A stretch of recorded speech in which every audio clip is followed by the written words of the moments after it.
Terima kasih pemirsa, Anda masih menyaksikan Jurnal 9 petang.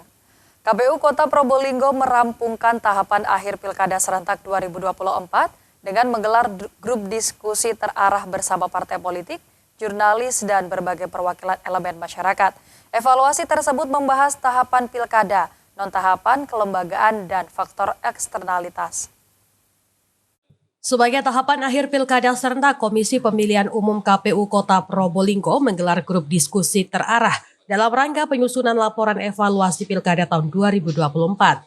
Kegiatan tersebut digelar di Gedung Serbaguna Balai Hinggil Kota Probolinggo Senin hingga Selasa 20 hingga 25 Februari 2025. Kegiatan tersebut melibatkan utusan partai politik, para jurnalis, dan berbagai perwakilan elemen masyarakat lainnya.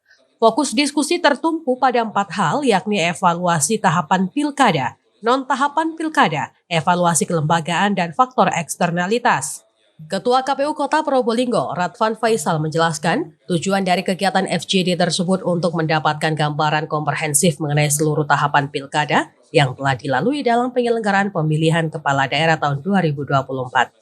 Menurut Radvan, kegiatan FGD tersebut tindak lanjut dari hasil rapat koordinasi penyusunan instrumen evaluasi pemilihan tahun 2024. Hal itu dilakukan agar KPU dapat memperoleh masukan dan saran dari berbagai pihak seperti partai politik, lembaga pemantau, Bawaslu, insan pers, dan beberapa elemen masyarakat lainnya yang telah melakukan interaksi kelembagaan dengan KPU Kota Probolinggo.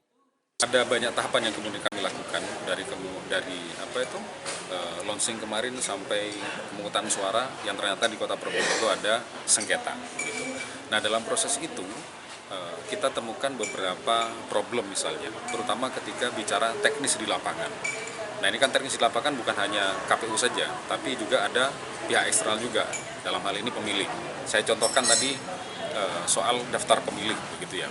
Ada masyarakat yang sebetulnya secara kartu identitas kami ketahui di akhir yang bersangkutan itu berdomisili di situ, berKTP di situ.